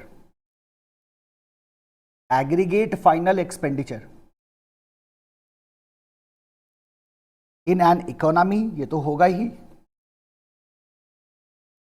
during 1 year, सीधा लिख देते हैं ड्यूरिंग 1 ईयर। जो एग्रीगेट फाइनल एक्सपेंडिचर है that what we have to find out. तो जो मेरा एग्रीगेट फाइनल एक्सपेंडिचर होगा ये किस चीज को बता देगा, तो ये जो मेरा एग्रीगेट फाइनल एक्सपेंडिचर है ये बताएगा मेरा जीडीपी एट मार्केट प्राइस, क्योंकि एक्सपेंडिचर है तो एक्सपेंडिचर में मार्केट प्राइस पे ही होगा। इनकम में हमने फैक्टर कॉस्ट पे लेके आए थे हम, लेकिन यहां मेरा क्या होगा, मार्केट प्राइस पे होगा। तो gross domestic product at market price, और ये भी क्या है, ग्रॉस है। तो इसका मतलब ये हुआ कि अगर मैं देखूं इस मेथड में तो GDP MP is equal to sum of final expenditure, this is it. अब जैसे ही मेरे को जीडीपी एमपी आ जाता है, जैसे मैंने एग्रीगेट कर लिया फाइनल एक्सपेंडिचर का, we get the GDP MP, and once we have the GDP MP we can easily convert, हम क्या कर सकते हैं, इसको आसानी से कन्वर्ट कर सकते हैं, राइट। अब सवाल आता है कि इस कैलकुलेशन में एक्सपेंडिचर मेथड्स में क्या क्या कंपोनेंट्स है, क्या क्या कंस्टिट्यूएंट है, क्या क्या चीजें हैं जो हमें कंसीडर करने की जरूरत है। तो सबसे वाइटल है समझना, है ना। डेफिनेशन तो बहुत इजी है कि एक्सपेंडिचर मेथड में हम टोटल एक्सपेंडिचर को लेके आ जाते हैं और वही हमारा जीडीपी एट मार्केट प्राइस हो जाता है। मार्केट प्राइस इसलिए होगा बिकॉज सर्टेनली एक्सपेंडिचर जो हो रहा है वो मार्केट प्राइस पे ही हो रहा है। तो यहाँ फैक्टर कॉस्ट का कॉन्सेप्ट हमें यहाँ लगाने की जरूरत नहीं है, सीधा मार्केट प्राइस बोल देंगे। तो GDP at market price we are getting as the aggregate final expenditure, right. But what are the components which need to be included while doing the calculation of national income through this method, है ना। तो अपन कहते हैं यहाँ क्या बोलेंगे इसको, हम बोल देंगे भाई ये बहुत क्रिटिकल है ना, क्रिटिकल कॉन्सेप्ट है हमारा, where we have to see the components। so आप देखोगे कि यहाँ 3 आइटम्स हैं जो हमें इंक्लूड करने हैं। so there are all together 3 items, 3 components, major component की बात कर रहा हूँ, तीनों के कैलकुलेशन को हम सीखेंगे अभी। तो ये 3 आइटम्स हमारे पास कौन कौन से हैं, है ना। अब ध्यान से समझो वन बाय वन। जो सबसे पहला आइटम है हमारे पास, number 1, that is final consumption expenditure. Final consumption expenditure, final consumption expenditure. अब पहले देख लेते हैं तीनों को। जो दूसरा है हमारे पास item, that is gross domestic capital formation. Gross domestic capital formation. And जो थर्ड कंपोनेंट है दैट इज नेक्स्ट एक्सपोर्ट्स। हालांकि हम इसे कंबाइन करके रख सकते थे but it's okay, this is how we are being taught, right. We have next export, gross domestic capital formation and final consumption expenditure. अब इन तीनों कंपोनेंट को ध्यान से समझिए। कितने कंपोनेंट है हमारे पास, 3। Final consumption expenditure, gross domestic capital and net export. तो FGN ऐसे ध्यान में रख लेना। कितने आइटम है हमारे पास? 3 आइटम है, FGN। एक हो गया फाइनल कंजम्पशन एक्सपेंडिचर, एक हो गया ग्रॉस डोमेस्टिक कैपिटल फॉर्मेशन, और एक हो गया मेरा नेट एक्सपोर्ट। आप इसको जी बोल दो, या कैपिटल फॉर्मेशन है तो सी बोल दो, FCN बोल दो, वटेवर, है ना, ध्यान में रखना है इसको। लेकिन 3 कंपोनेंट है हमारे पास। Let's talk about the first one, the final consumption expenditure. जब हम कंजम्पशन एक्सपेंडिचर की बात करते हैं, फाइनल कंजम्पशन, अच्छा फाइनल गुड्स की बात हो रही है, यहाँ एक्सपेंडिचर मेथड है तो फाइनल ही होगा। कंजम्पशन एक्सपेंडिचर की अगर हम बात कर रहे हैं तो यहाँ दोनों तरह के कंजम्पशन की हम बात करते हैं, प्राइवेट की भी और पब्लिक की भी। तो private final consumption expenditure will be included and public final consumption expenditure will be included. जब हम पब्लिक फाइनल कंजम्पशन एक्सपेंडिचर की बात करें, that is basically government final consumption expenditure, तो इसके अंदर we will get the 2 things.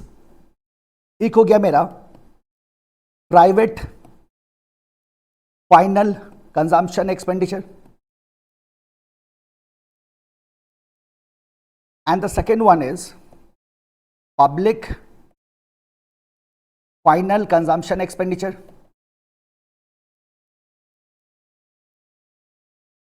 ठीक है, तो एक हो गया प्राइवेट, एक हो गया public, both will be included, दोनों आ जाएगा और दोनों मिलके मेरा फाइनल कंजम्पशन एक्सपेंडिचर दे देगा, राइट।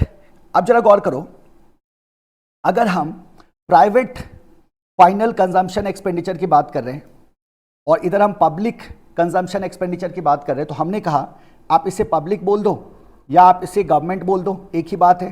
पहली बात तो इसको क्लियर रखना है हमें, आप इसे पब्लिक बोल दो या आप इसे गवर्नमेंट बोल दो, एक ही बात है ना। जब हम प्राइवेट फाइनल कंजम्पशन एक्सपेंडिचर की बात कर रहे हैं तो ये है क्या? तो आप बोलोगे ये बेसिकली सम है इसका volume of final sales of goods and services, volume of final sales of goods and services to consumer households, to consumer households and याद है आपको इसमें एक और आता था, non profit institutions, non profit institutions serving households, serving households. So now this private final consumption expenditure की बात कर रहे हैं तो हाउस होल्ड की बात कर रहे हैं, तो हाउस होल्ड में हमने कहा था हाउस होल्ड है और non financial institution serving households है। तो जो वॉल्यूम है जो final sale of goods and services का, चाहे वो हाउस होल्ड की बात हो रही है या non financial institution serving house hold की बात हो रही है, इस वॉल्यूम को अगर मुझे फाइनल वैल्यू निकालना है तो इस वॉल्यूम को हम मल्टीप्लाई कर देंगे किसके साथ? मार्केट प्राइस के साथ। अगर मैंने इस वॉल्यूम को मल्टीप्लाई कर दिया मार्केट प्राइस के साथ, तो in that case we will get the value, तो this is multiplied by market price. जैसे ही हमने इसको मार्केट प्राइस के साथ मल्टीप्लाई किया, in that case we will get the private final consumption on expenditure. ठीक है, तो क्या बोलोगे? वॉल्यूम जो है, volume of final goods sold to households और इसकी बात कर रहे हैं हम non profit institution serving households, ये जो टोटल वॉल्यूम है उसको मार्केट प्राइस से मल्टीप्लाई करेंगे, we will get our value of private final consumption expenditure, right. Government की अगर बात करो, इसी चार्ट पे हमें पूरा करना है, ठीक है, तो केयरफुल रहना। अगर गवर्नमेंट की बात करो तो गवर्नमेंट के केस में क्या कहते हैं?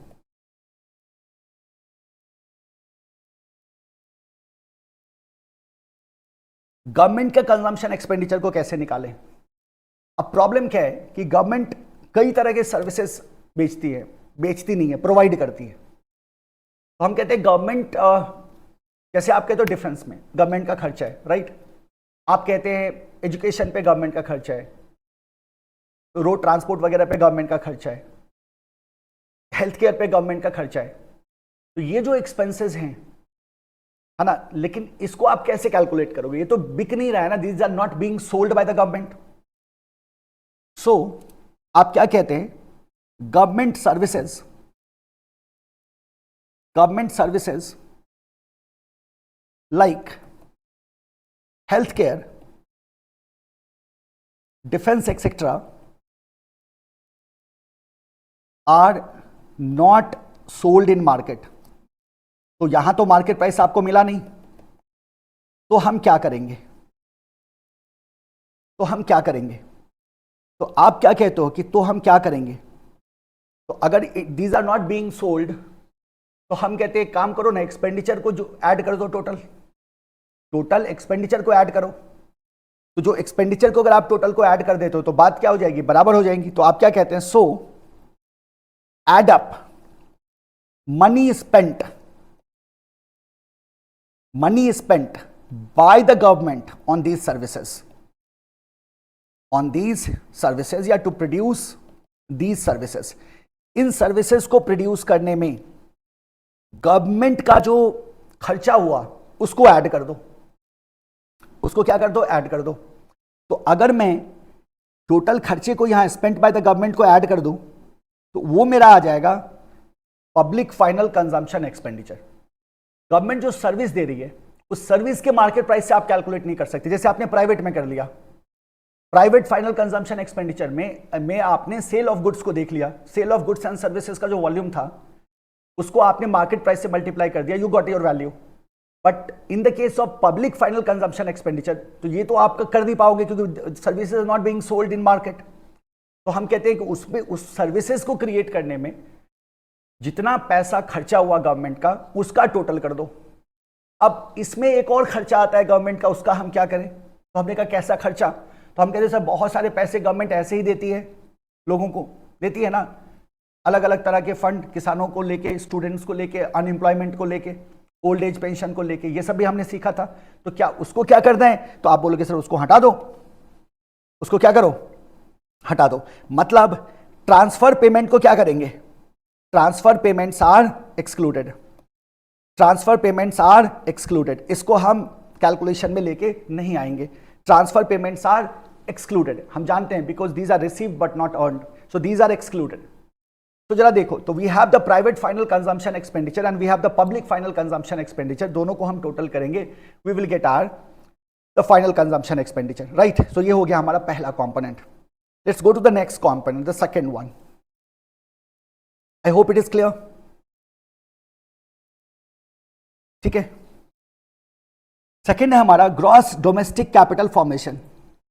अच्छा, कहीं अगर ऐसा लिखा हो कि गवर्नमेंट फाइनल कंजम्पशन एक्सपेंडिचर, तो क्या मान के चलोगे? पब्लिक, यानी कि टोटल खर्चे का सम, मतलब खर्चे का टोटल, जो खर्चा किया गया सर्विसेज को जनरेट करने में उसका टोटल, वही हमारे को क्या दे देगा? Government final consumption expenditure. तो ध्यान में रखना है उसको, ग्रॉस डोमेस्टिक कैपिटल फॉर्मेशन, है ना।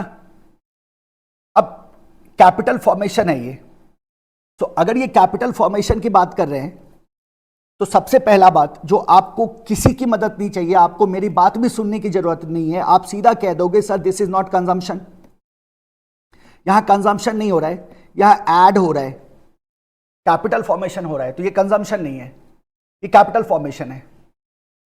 सो इसका मतलब क्या हुआ? इसका मतलब ये हो गया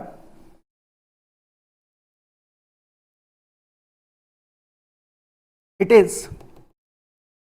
not consumption, yeah, it is not consumed but added to the national fixed tangible asset, national fixed tangible asset and stock. So this will be added, national fixed tangible asset and stock, है ना। So this is not consumed but this is what added on, capital formation की बात हो रही है, and this is gross domestic capital formation. अब जरा एक बात बताओ मुझे, जब आपने कहा ग्रॉस डोमेस्टिक कैपिटल फॉर्मेशन का मतलब है it is not consumed but added to the national fixed tangible asset and stock, so here you will have a concept that is called as gross investment, that is called as gross investment, है ना। Gross investment क्या होता है? तो इसमें आपको कुछ item लेके चलना होगा, जैसे सबसे पहला होता है आपका final expenditure on machinery and equipments, final expenditure on machinery and equipments and own account, machinery and equipment, own account को भी लेंगे, machinery and equipment, expenditure on construction, change in inventory या एक्सपेंडिचर इन इन्वेंट्री या inventory investment बोल दो आप, ये मेरा ग्रॉस इन्वेस्टमेंट है टोटल, यहीं से कैपिटल फॉर्मेशन है। नेक्स्ट, एक्सपेंडिचर ऑन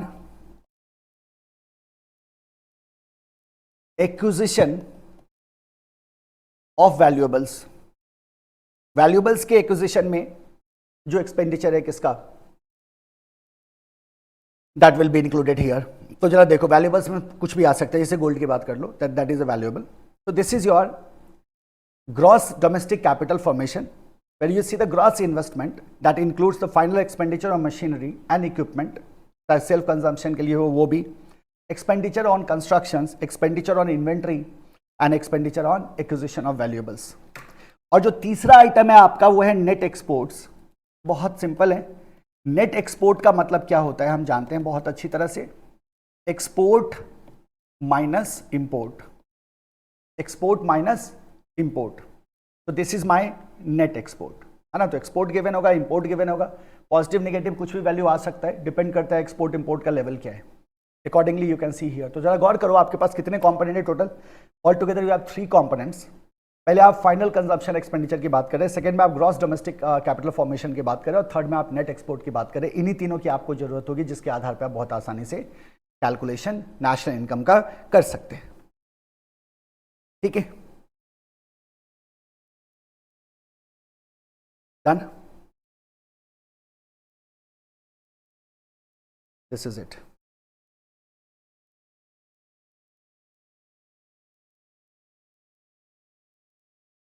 अब एक बात को यहां हम यही देख ले, आपको कॉशियस रहना है for calculation of private final consumption expenditure.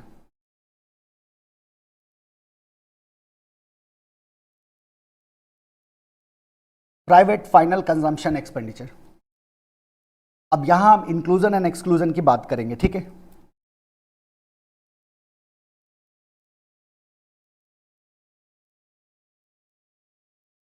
Same format में चलते हैं जैसे हम करते आए हैं, एक्सक्लूजन, इंक्लूजन एंड एक्सक्लूजन, क्या रखना है क्या नहीं रखना है। इसमें आइटम्स आते हैं बहुत सारे, क्वेश्चन जब सॉल्व करोगे तो ये आपके लिए थोड़ा सा हेल्पफुल हो जाएगा। इंक्लूजन में आ जाओ, सबसे पहला primary product produced, primary product produced for own consumption by households, include करके रखना है। हमने वहां भी देखा था, पहले भी देखा था, हम इसको जानते हैं बहुत अच्छी तरह से। मेंशन कराने का एक ही आइडिया है मेरा कि आप एग्जाम में कोई गलती ना करो। तो हम जानते हैं प्रोडक्ट फॉर सेल्फ कंजम्पशन जो होता है ना, प्रोडक्ट फॉर ओन कंजम्पशन जो होता है, that is included. Service include नहीं करते, प्रोडक्ट को इंक्लूड करते हैं, तो प्रोडक्ट इज इंक्लूडेड। अगर सर्विस होगा तो that won't be included, number 1। Number 2, payments for domestic service.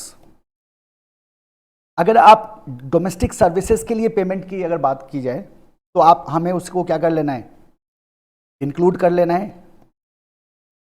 And net foreign investment को भी इंक्लूड कर लेना है इफ गिवन, है ना। लेकिन अगर किसी तरह का लैंड या बिल्डिंग परचेज करने में या कंस्ट्रक्ट करने में आपका एक्सपेंडिचर आता है, किसी तरह का लैंड बिल्डिंग परचेज करने में, कंस्ट्रक्ट करने में आपका एक्सपेंडिचर आता है, दैट इज एक्सक्लूडेड। लैंड और बिल्डिंग परचेज्ड और कंस्ट्रक्टेड लैंड और बिल्डिंग परचेज और कंस्ट्रक्टेड, बता सकते हो why it is excluded here? तो आप कहते हो सर इसलिए इसको एक्सक्लूड किया गया है बिकॉज लैंड बिल्डिंग परचेज्ड और कंस्ट्रक्टेड, तो यहाँ तो हमने ले ही लिया ना एक्सपेंडिचर ऑन कंस्ट्रक्शन। जब हम ग्रॉस डोमेस्टिक कैपिटल फॉर्मेशन देख रहे थे तो कैपिटल फॉर्मेशन में हमने उसको कंसिडर किया हुआ है, तो that won't be considered here. तो लैंड और बिल्डिंग परचेज्ड और कंस्ट्रक्टेड फॉर हाउस होल्ड्स लिख ही दो यहाँ, कोई कंफ्यूजन मत रखो, for house holds will be excluded. ये क्या हो जाएगा? एक्सक्लूड हो जाएगा। तो this is your expenditure method, है ना। अलग लिखने के लिए मैं आपको अलग से टाइम नहीं दे रहा हूँ, है ना। तो आपने क्या करना है, पॉज करके नोट कर लेना अगर if you find any difficulty. What is the process of calculation of NI? Process of calculation of NI, है ना, हम ऑलरेडी जानते हैं। हम कहाँ पहुँच चुके थे? हमने कहा था सर टोटल एक्सपेंडिचर का हमने सम किया था ना। और हमारे पास कितने कंपोनेंट्स हैं? 3 कंपोनेंट्स हैं। तो 3 कंपोनेंट्स का हमें क्या करना होता है? टोटल करना होता है। जब हमने 3 कंपोनेंट्स को टोटल किया था तो मेरा क्या आ गया था? जीडीपी एमपी आ गया था। जीडीपी एमपी का मतलब था फाइनल कंजम्पशन एक्सपेंडिचर।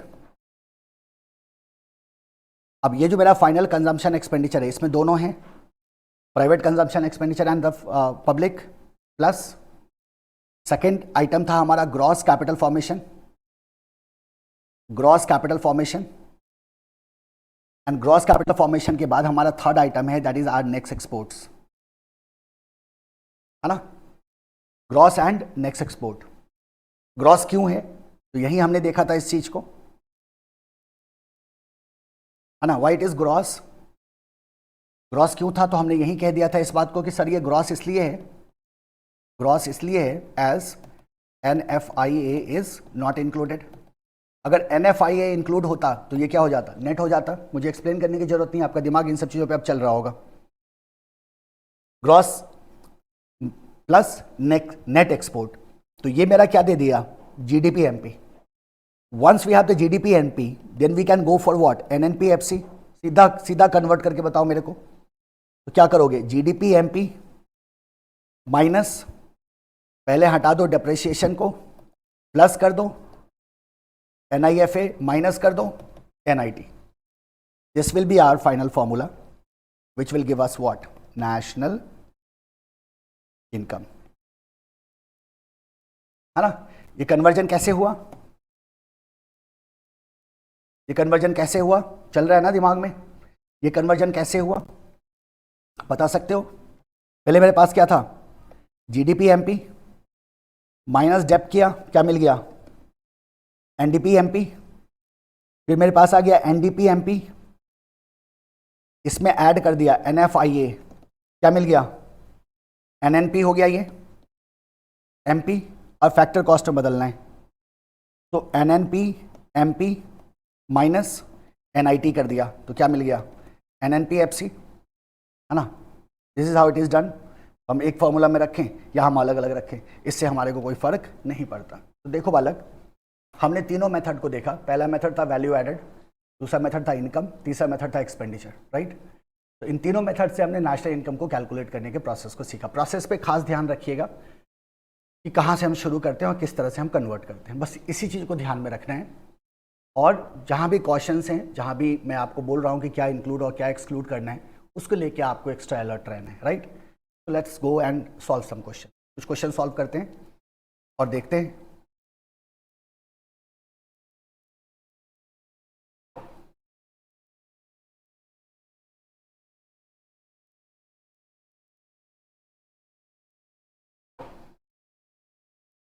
हमारे लास्ट सेशन में तो बालक हमने इलस्ट्रेशन नंबर 12 तक कर लिया था, राइट। तो चलते हैं, स्टार्ट करते हैं इलस्ट्रेशन नंबर 13 को। तो this is your question number 13। Question number 13 क्या कह रहा है, जरा ध्यान देना कि calculate NI, national income calculate करना है हमें with the help of expenditure method and the income method. अब दोनों मेथड से हमें क्या करना है? नेशनल इनकम को कैलकुलेट करना है, right. And some data is given. अब देखो, compensation of employees, net factor income from abroad, net indirect taxes, profit, private financial final consumption expenditure, net domestic capital formation, consumption fixed capital. तो rent, interest, mix income, net export, government final consumption, operating surplus and employ contribution to social security, these are the data given, right. अच्छा, इतना data क्यों given है? तो हम जानते हैं कि सर हमारे पास दोनों मेथड से हमें कैलकुलेट करना है ना, एक्सपेंडिचर से भी और इनकम से भी, तो दोनों का डेटा आपको यहाँ है उपलब्ध। Accordingly you can solve your question. तो अगर मैं इसका सोल्यूशन देखें हम, तो सबसे पहला अगर हम एक्सपेंडिचर मेथड से कैलकुलेट करें तो NI by expenditure method, NI by expenditure method, अगर हम एक्सपेंडिचर मेथड से कैलकुलेट करें तो उस कंडीशन में क्या होगा? देखो, जब हम एक्सपेंडिचर मेथड से कैलकुलेट करते हैं तो इसका प्रोसेस बड़ा सिंपल है। इसका प्रोसेस क्या था उसको हम सबसे पहले रिकॉल कर लेते हैं। तो हमने ये कहा था कि सर सबसे पहले तो हम पहुंच जाते हैं GDP MP पे, और GDP MP पे पहुंचने के बाद इसको हम कन्वर्ट कर देते हैं NNP FC पे। अब GDP MP कैसे आता है? तो हमने कहा था सर सारे कंपोनेंट को हमें क्या कर देना होता है, ऐड कर देना होता है। ये एक्सपेंडिचर मेथड है। इसका मतलब मेरा टोटल फाइनल कंजम्पशन एक्सपेंडिचर था, जिसमें प्राइवेट भी था और गवर्नमेंट भी था, उसको करेंगे। तो final consumption expenditure plus gross capital formation plus net export, ये जो टोटल होगा मेरा, वो मेरा GDP MP देगा। और once we get the GDP MP we can convert it into what, NNP FC। इस क्वेश्चन में एक बड़ा इंटरेस्टिंग बात ये है कि जो मेरा फाइनल कंजम्पशन एक्सपेंडिचर है वो दोनों कंपोनेंट गिवन है, प्राइवेट भी और गवर्नमेंट भी। तो हम दोनों को ऐड करके क्या कर सकते हैं, फाइनल कंजम्पशन एक्सपेंडिचर को निकाल सकते हैं। नेट एक्सपोर्ट हमारे को स्ट्रेट अवे दे रखा है इन्होंने, तो हमें कोई एक्सपोर्ट माइनस इंपोर्ट करने की जरूरत नहीं है, सीधा हम नेट एक्सपोर्ट डाल सकते हैं और आसानी से हम अपने एक्सपेंडिचर मेथड में NI को कैलकुलेट कर सकते हैं। तो जो देखो, अगर मैं GDP MP पे जाए हम, और यहाँ अगर हमें GDP MP को कैलकुलेट करना हो तो हमारा फॉर्मूला कैसा होगा? तो सबसे पहले तो हम ले आते हैं private final consumption expenditure, private final consumption expenditure plus government final consumption expenditure, government final consumption expenditure plus gross capital formation, gross capital formation, ये आ गया हमारा ग्रॉस कैपिटल फॉर्मेशन, ठीक है। यहां आप ध्यान में क्या रखना है हमें, देखो नेट डोमेस्टिक कैपिटल फॉर्मेशन हमारे को गिवन है, ग्रॉस नहीं है, तो हमें नेट को कन्वर्ट करना होगा किसमें, ग्रॉस में। हम जानते हैं कैसे होता है, बहुत आसानी से हम कर सकते हैं। प्लस नेट एक्सपोर्ट, यही मेरा फॉर्मूला होगा ना GDP MP का। तो अगर मैं इसको सॉल्व करूं तो देखो, पहला private financial consumption expenditure, private financial consumption expenditure है मेरा 2000 का, तो यहां क्या आ गया मेरा 2000 प्लस, फिर है government final consumption expenditure. Government final consumption expenditure में हमारे पास है, गवर्नमेंट फाइनल कंजम्पशन एक्सपेंडिचर में हमारे पास है 1100, तो ये क्या आ गया 1100 प्लस, अब हमारा है ग्रॉस कैपिटल फॉर्मेशन, तो हमारे पास गिवन है net domestic capital formation that is 770। तो नेट डोमेस्टिक कैपिटल फॉर्मेशन को हमें कन्वर्ट करना होगा किस में, ग्रॉस में। तो ग्रॉस में कन्वर्ट करने के लिए हम जानते हैं कि नेट में हमें ऐड करना होगा डेप्रिसिएशन को। तो डेप्रिसिएशन मेरा कितना है, consumption of fixed capital is 130, तो अगर मैं 770 प्लस 130 कर दूं तो ये मेरा क्या दे देगा, this will gives us the gross capital formation, right. तो इसका मतलब है 770 प्लस 130, ये मेरा क्या है, ग्रॉस कैपिटल फॉर्मेशन है। प्लस अब आता है net export, net export as it is given है, तो दैट इज 30, है ना, इज इक्वल टू, ये मेरा होगा GDP MP। कितना आ रहा है जरा देखो,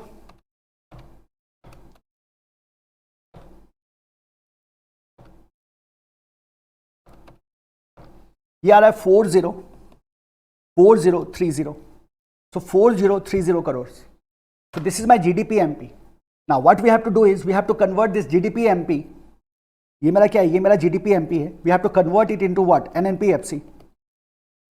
अब इसका मतलब क्या हुआ, ग्रॉस को किस में डालना है, नेट में, डोमेस्टिक से किसको ले जाना है, नेशनल पे, प्रोडक्ट तो दोनों में सेम है, MP से किसको ले जाना है, फैक्टर कॉस्ट पे, यानी कि तीनों को ट्रीट करना है हमें, डेप्रिसिएशन को भी, NFI को भी और NIT को भी।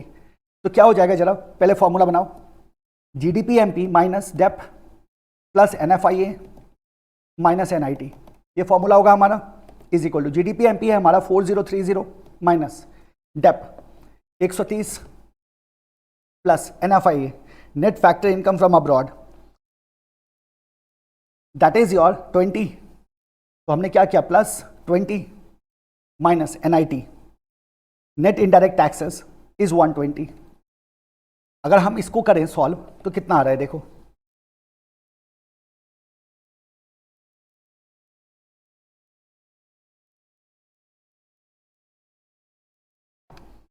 ये आ रहा है 3800, कितना आ रहा है रुपीज 3800 करोर्स।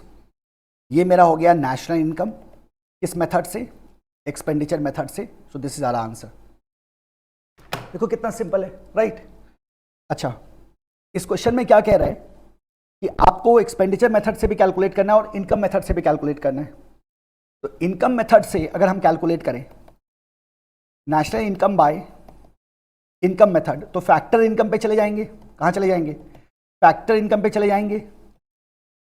और आपको याद होगा फॉर्मूला, बड़ा सिंपल सा फॉर्मूला था, एनएनपीएफसी सीधा निकाल सकते हैं हम, is equal to employ compensation, compensation of employees, 3 component थे हमारे पास यहां भी, प्लस ऑपरेटिंग सरप्लस। और याद होगा ऑपरेटिंग सरप्लस में हमारे पास क्या होता है, रेंट होता है, प्रॉफिट होता है और इंटरेस्ट होता है, plus mixed income of self employed, mixed income of self employed. ठीक है, ये होता है डोमेस्टिक में।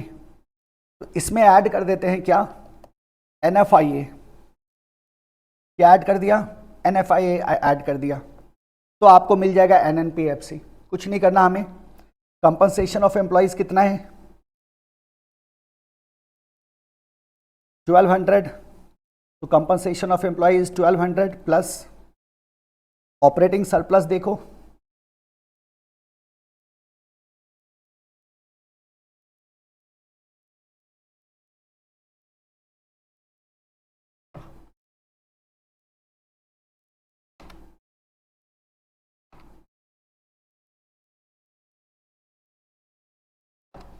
ये 1820 हो रहा है, 800, 620, 400, इन तीनों को ऐड करिए, क्या मिल जा रहा है आपको 1820 plus mixed income 700, 700 plus NFIA कितना है हमारा, अभी तो यूज़ किया था 20 है, 20 है, एनएफआईए इज 20, तो कितना हो गया ये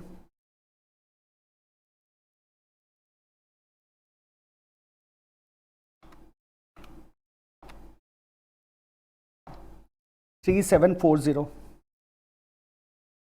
3740 crores. This is your NNPFC and this is your answer, है ना। तो ये था आपका सिंपल सा, दोनों मेथड से आपने नेशनल इनकम को कैलकुलेट किया। ये कितना है हमारा 3800 करोड़, तो ये रहा 3800 करोड़, है ना। और इनकम मेथड से कितना आया 3740 करोड़, तो ये रहा हमारा 3740 करोड़। That's it.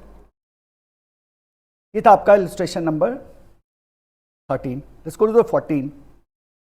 14 में देखो क्या कह रहा है, 14 में कह रहा है कि from the following data calculate gross domestic product at factor cost. यानी कि हमसे कहा जा रहा है जीडीपी एफसी कैलकुलेट करो and gross domestic product at market price, GDP MP calculate करो। ठीक है, what data are given, GDP MP, GDP FC, required क्या है, यहां लिख लेते हैं, हमें बार बार ऊपर नहीं जाना पड़ेगा। GDP MP and GDP FC, this is required, this is what we have to calculate. Gross national product at factor cost given है, नेट एक्सपोर्ट गिवन है, compensation, rent, interest, profit, net indirect taxes, net domestic capital formation, gross domestic capital and factor income from abroad. Now these are to abroad है, not abroad, from नहीं to है ना, ध्यान रखना है क्या है, ये टू अब्रॉड है। So these data are given. अब मेरे को एक बात बताओ कि जब मैं जीडीपी एमपी को कैलकुलेट करूं यहां, so how can we do that,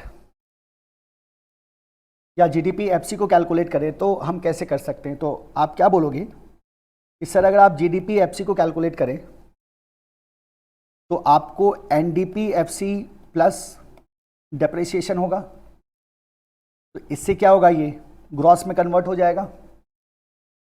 तो जीडीपी एफसी को अगर मेरे को कैलकुलेट करना है तो मुझे एनडीपी एफसी प्लस डेप्रिसिएशन करना होगा। ठीक है, अब इस क्वेश्चन में बड़ा मजेदार है, इस क्वेश्चन में बड़ा मजेदार है कि हमारे को डेप्रिसिएशन गिवन नहीं है। देखो डेप नॉट गिवन, डिप्रिसिएशन तो हमें पता ही नहीं है, लेकिन देखिए net domestic capital formation and gross domestic capital formation given है। अभी आपने सीखा था इस बात को, अगर net domestic capital formation and gross domestic capital formation में डिफरेंस है, वो डिफरेंस है डिप्रिसिएशन का। तो अगर ग्रॉस डोमेस्टिक कैपिटल फॉर्मेशन है 900 and net domestic capital formation है 800, तो कितने का इसमें डिप्रिसिएशन है हमारे पास? क्या बोल देंगे? 100 का। From these two data we can calculate the depreciation. यहां से हम क्या कर सकते हैं? डिप्रिसिएशन को कैलकुलेट कर सकते हैं। तो यही हमारा प्रोसेस होगा। सो हम अपन क्या कह सकते हैं? तो इसका मतलब ये हो गया sir, GDP FC is equal to compensation of employees. इसको ले आएंगे हम, पहले फॉर्मूला बनाओ। Compensation of employees plus operating surplus, rent, interest and profit plus operating surplus plus mixed income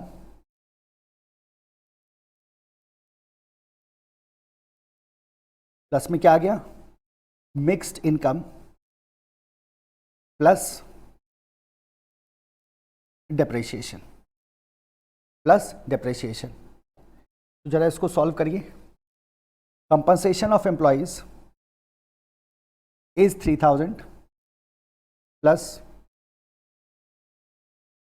rent is 800 plus interest is 900 plus profit is 1300 plus, ये आ गया मेरा operating surplus plus, ठीक है। मिक्स इनकम है? नहीं है, ये तो कुछ नहीं हुआ, जीरो भी लिखने की जरूरत नहीं है, इग्नोर कर देंगे।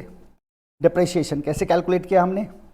900 माइनस 800, ये कितना आ जाएगा? देखो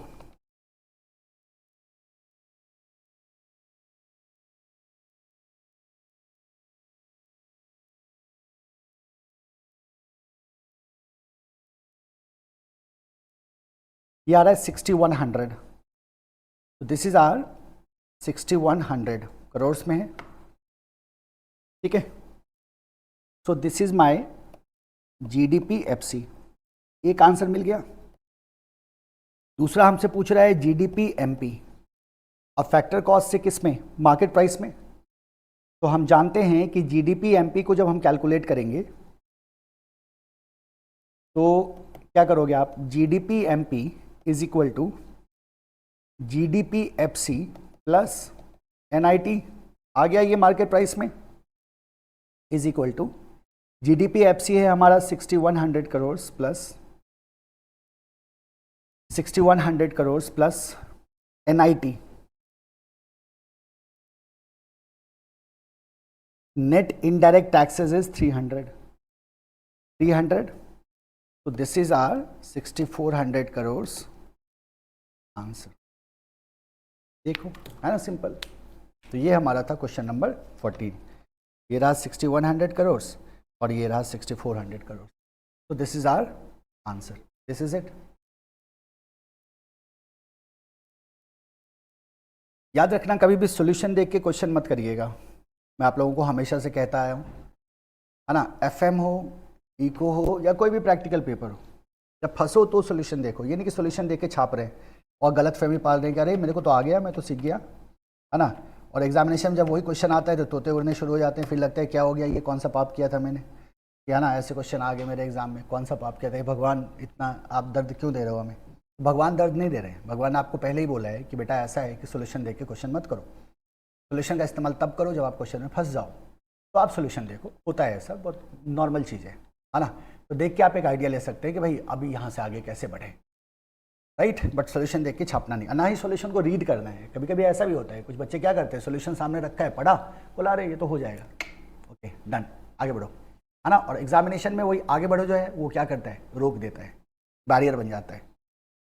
चलिए नेक्स्ट क्वेश्चन को देखते हैं। क्वेश्चन नंबर 15, ये क्या कह रहा है? कैलकुलेट एनएनपीएफसी ठीक है। Bye expenditure method, national income पूछ रहे हैं, एक्सपेंडिचर मेथड हमें यूज करना है, टोटल ऑफ एक्सपेंडिचर हमारे को क्या करना है, कैलकुलेट कर देना है।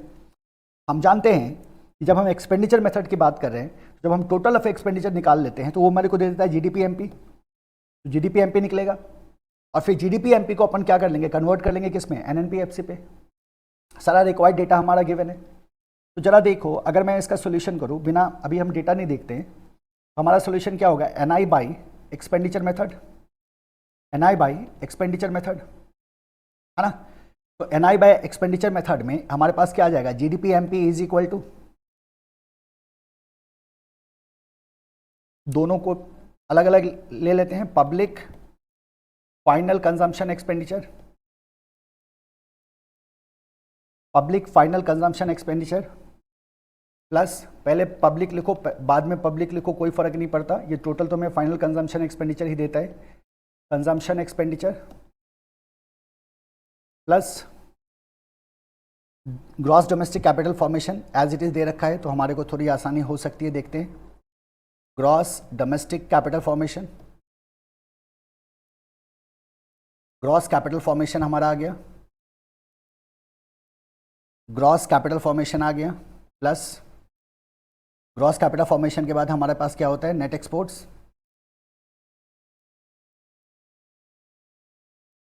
ठीक है, नेट एक्सपोर्ट। अब इस वाले पार्ट पे थोड़ा सा ध्यान दो, देखो हमें क्या दिया है इन्होंने, ग्रॉस डोमेस्टिक कैपिटल फॉर्मेशन, ठीक है। ग्रॉस डोमेस्टिक कैपिटल फॉर्मेशन की अगर हम बात करें तो इसमें बालक आपके पास होते हैं दो चीजें, इनफैक्ट तीन चीजों को आप यहां इंक्लूड कर सकते हो। एक तो होता है आपका gross domestic fixed capital formation, एक तो ये आ गया फिक्स्ड कैपिटल फॉर्मेशन जो है आपका। इसके अलावा याद करो हम स्टॉक को भी कंसीडर करते हैं, तो चेंज इन स्टॉक आ जाएगा और एक्विजिशन ऑफ वैल्यूएबल, याद होगा आपको, net acquisition of valuable, net acquisition of valuable हम इसको भी कंसीडर करते हैं। याद करो जब आप कैपिटल फॉर्मेशन के कंपोनेंट को देख रहे थे वहां ये सब आपको नोटिंग मैंने दी थी, तो gross domestic fix capital, change in stock and net acquisition of valuable. तो we have to do this thing here. तो अब ऐसा करते हैं, ग्रॉस कैपिटल फॉर्मेशन को हम निकालते हैं इधर से, is equal to gross domestic fixed capital formation plus change in stock plus net acquisition of valuables,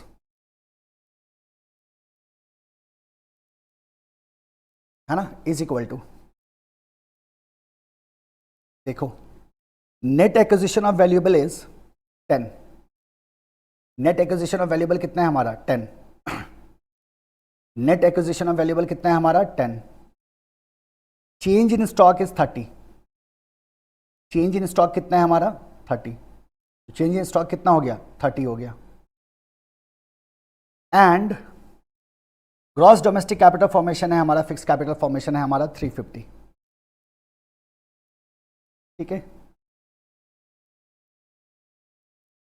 याद रखना मैंने आपको ग्रॉस कैपिटल फॉर्मेशन बोला था यहां, है ना, कंफ्यूज मत हो जाना। ग्रॉस कैपिटल फॉर्मेशन के ये तीन कंपोनेंट होते हैं। ग्रॉस कैपिटल फॉर्मेशन में हमारे पास होता है gross domestic fixed capital formation, change in stock and net acquisition of valuable. और ये जो gross domestic fixed capital formation जो हमारा दे रखा है 350, वो ग्रॉस कैपिटल फॉर्मेशन का पार्ट है,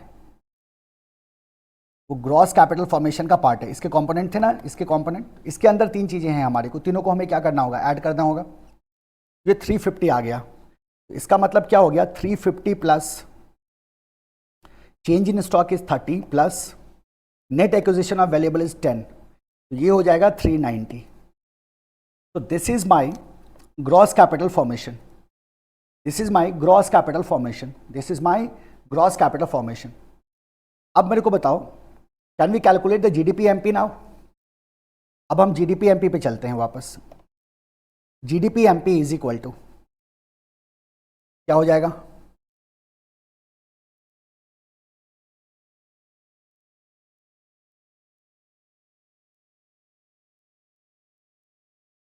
private final consumption expenditure is 10 plus government final public final consumption expenditure is government is 5 plus capital formation is 390 plus net export पूछ रहा है। अभी हमें क्या लेके आना है? नेट एक्सपोर्ट को लेके आना है। तो यहां net import is given, net import is 20। तो देखो अगर नेट इंपोर्ट 20 है तो नेट एक्सपोर्ट कितना होगा? तो आप जानते हैं कि net export is equal to export minus import. तो अगर नेट इंपोर्ट जो है मेरा वो 20 है तो नेक्स्ट एक्सपोर्ट कितना हो जाएगा? -20 हो जाएगा। तो आप क्या बोलोगे? Given net export, net import as 20, तो नेट एक्सपोर्ट विल बी -20। तो ये क्या हो गया मेरा? -20 -20।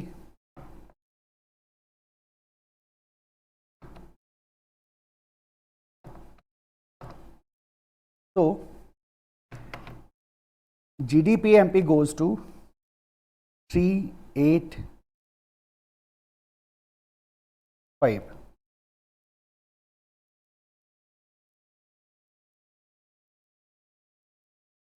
385, ठीक है, करेक्ट, 385 करोड़। नाउ जब जीडीपी एमपी आ गया हमारा 385 करोड़, इसको कन्वर्ट कर देंगे किस में? एनएनपीएफसी में। तो मेरे को फॉर्मूला बताइए क्या होगा? GDP MP minus dep plus NFIA minus NIT. GDP MP है 385 करोड़ माइनस डेप। अब डेप्रिसिएशन को देखिए आप, कितना है डेप्रिसिएशन? 30। तो क्या कर देंगे? -30 प्लस एनएफआईए। एनएफआईए कितना है? तो स्ट्रेट अवे आपको एनएफआईए गिवन नहीं है, लेकिन income paid to abroad is given. Income paid to abroad है 20, ठीक है, एंड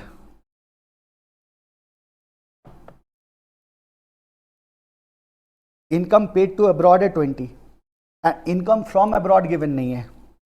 तो एक बात बताओ, इनकम पेड टू अब्रॉड है, इनकम फ्रॉम अब्रॉड नहीं है, तो एनएफआईए क्या हो जाएगा?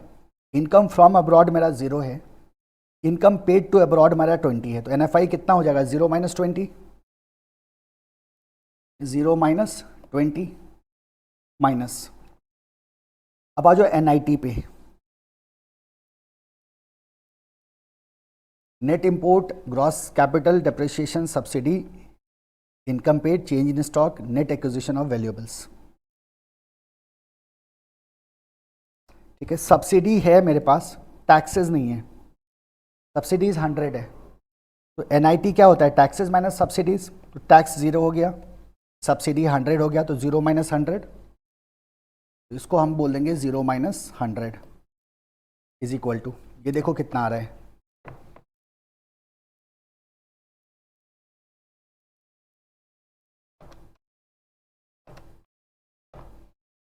ये आपका आ रहा है 235।